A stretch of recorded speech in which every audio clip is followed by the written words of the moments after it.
Pois bem, encapsulamento, né? Encapsulamento é uma característica muito importante das linguagens orientadas a objeto. São três pilares de uma linguagem orientada a objetos: herança, encapsulamento, polimorfismo. O Rust não tem herança, tá? Encapsulamento ele tem a nível de módulo, mas não a nível de struct. Então, isso já caracteriza o Rust como sendo uma linguagem que não é orientada a objetos. Tá?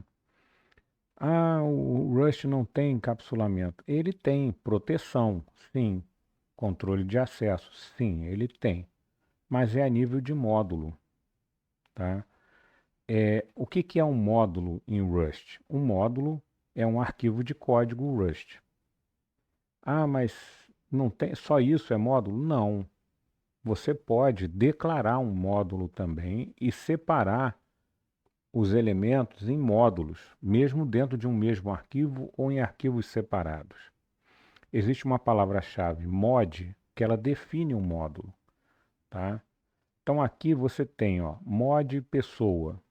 Tudo isso aqui faz parte de pessoa. E aqui você pode usar pessoa, tá? Porque ele está no seu escopo, desde que você use o caminho completo. Pessoa, dois pontos, dois pontos, o elemento que você quer usar, dois pontos, e o método ou função que você quer usar, no caso, esse aqui. Mas tem algumas coisinhas aí. Apesar de eu ter acesso ao módulo pessoa, eu não tenho acesso a tudo que está dentro do módulo pessoa. Só tenho acesso às coisas marcadas como pub ou public. O que é public dentro do módulo pessoa? Essa struct aqui. Mas veja bem, dentro dessa struct, somente o campo idade é público, o campo nome não é, tá? E na implementação dessa struct aqui, pessoa, eu tenho uma pub, uma função pub. Então eu tenho acesso a essa função. Eu tenho acesso a struct, ao campo idade e à função new. Então dentro do main eu posso instanciar uma pessoa chamando a função new, porque ela é public. Está marcada como pub. Apesar de eu poder passar um nome para ela, né, eu tenho acesso ao nome, a idade, tá vendo? P.idade, porque idade foi marcada como pub. Mas não tenho acesso ao nome. Se eu botar p.nome, vai dizer que não tem esse campo no escopo. Muito bem, vamos fazer o exercício aqui. Esse exercício é muito grande. Para você não ficar aí vendo eu digitar coisa, eu já digitei aqui o exercício.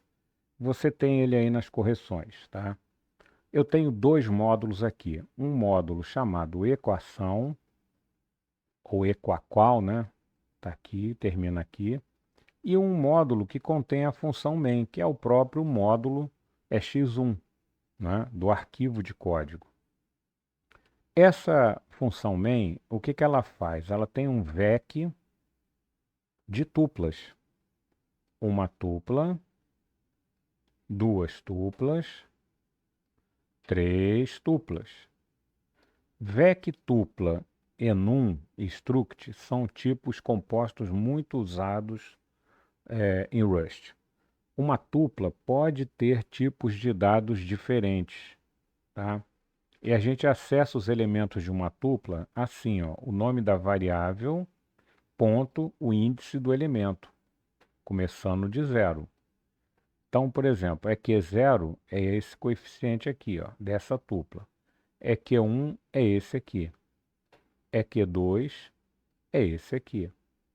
Porque dessa tupla, na primeira vez que entrar, ó, for EQ em equações, EQ vai apontar para essa tupla aqui. Depois vai apontar para essa. E aí, EQ0, EQ1 e EQ2 vão ser esses elementos aqui. E por aí vai. O que acontece? Eu tenho um match aqui, né? Repara como o programa fica fácil de entender. Ele vira uma máquina de estados. Ó, Mete equação calcular. Estou passando os 3 coeficientes. Se ele tiver 2 raízes, vai fazer isso. Se ele tiver uma raiz, vai fazer isso. Se ele tiver nenhuma raiz, vai fazer isso. Simples, prático, não tem if. O seu código acaba virando uma máquina de estados, graças ao uso de enum e match. A gente tem aqui no módulo equação um enum, tá? Que é público. Esse enum é chamado raízes, tá? E ele tem 3 variantes. Uma raiz, e aí ele tem um atributo só chamado x. 2 raízes, aí ele tem x1 e x2. E nenhuma raiz, sem atributo algum. Tá? O uso de enum assim torna o código mais expressivo, mais fácil de entender, quase que declarativo. Transforma o seu código numa máquina de estados, o que é muito simples de entender. Bom, mas isso não é o que nós estamos demonstrando aqui. Estamos demonstrando que isso é público. Se é público, eu tenho acesso dentro da minha função main, que está em outro módulo. Ah, mas como é que você tem acesso a esse módulo dentro da função main? Você não colocou use? Não, eu coloquei o módulo dentro dela. O use, o que ele faz é dar um apelido para alguma coisa que já está no escopo.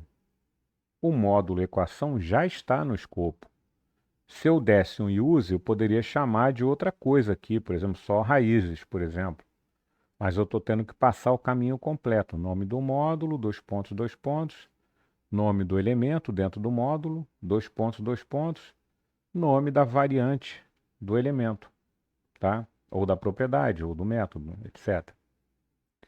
Então tá, agora vamos lá. O que é público nesse módulo equação? No módulo equação, eu tenho como público esse enum e essa função aqui, ó, né? Calcular. São as duas únicas coisas públicas que eu tenho nesse módulo. Eu não posso chamar delta, por exemplo. Tá? Quem chama delta é a função calcular.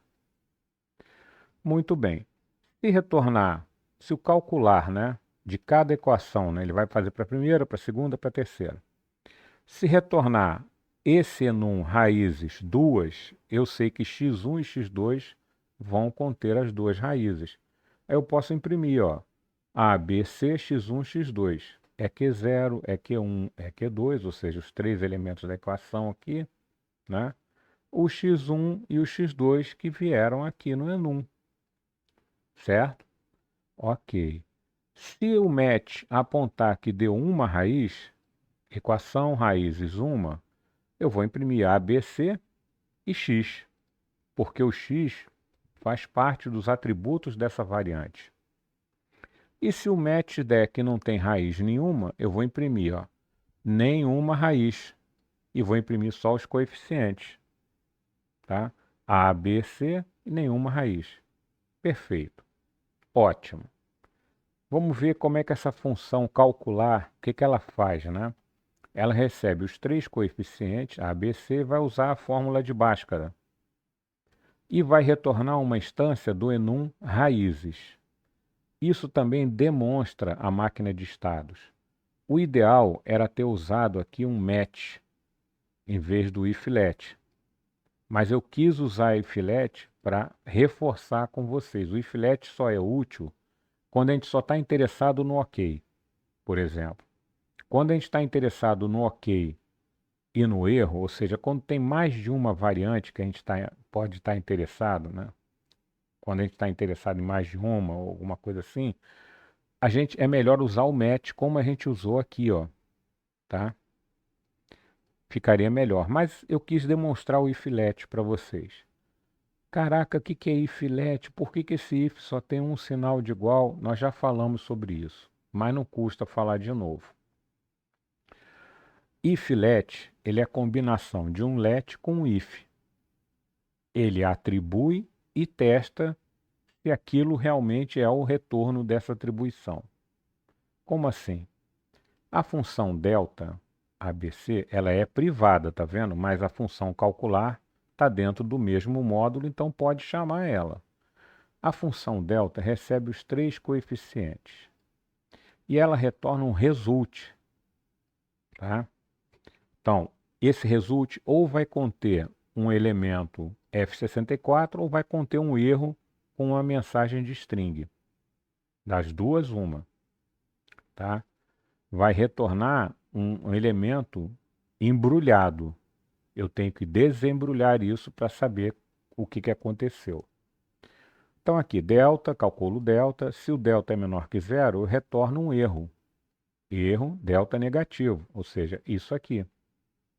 Tá? E se não for menor que zero, eu retorno ok. Ok com o delta embrulhado lá dentro. Então fica muito claro de entender o que está acontecendo na função delta. Para eu usar a função delta, eu vou receber um result. Tá? Então eu preciso desembrulhar o result. Uma das maneiras de fazer isso é usando o if-let, a outra é usando o match. Por exemplo, ele vai pegar esse resultado, vai verificar se é ok e já vai pegar o que eu mandei aqui, o delta. Tá? Então, se esse resultado der ok, ele já pega o que eu mandei e coloca na variável d. Por isso que é if e let. Então, esse sinal de igual aqui não é igual, é atribuição. Eu estou atribuindo esse retorno a isso aqui, né? E testando se deu ok ao mesmo tempo. Ó.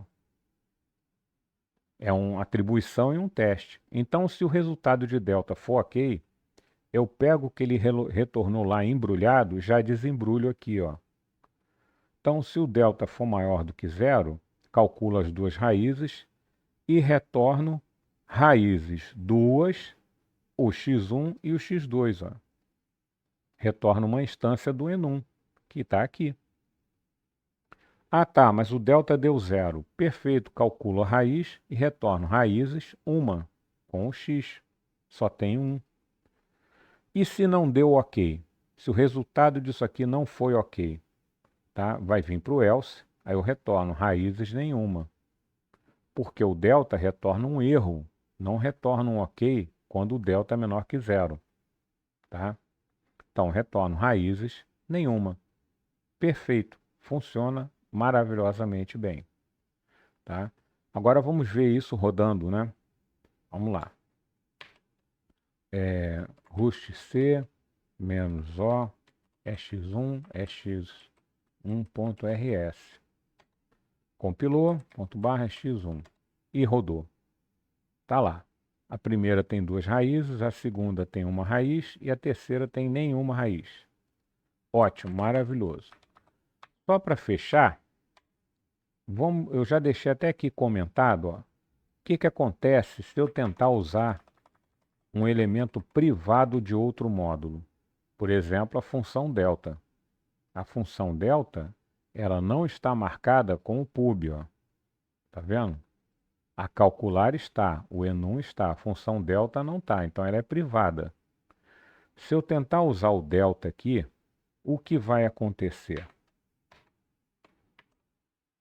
Vamos lá, compilando.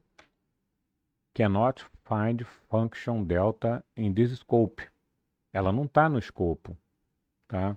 Ele até diz uma nota ali, ó, a função delta, equação delta, existe, mas é inacessível. Pronto. Ou seja, está demonstrado aqui como funciona o encapsulamento em Rust.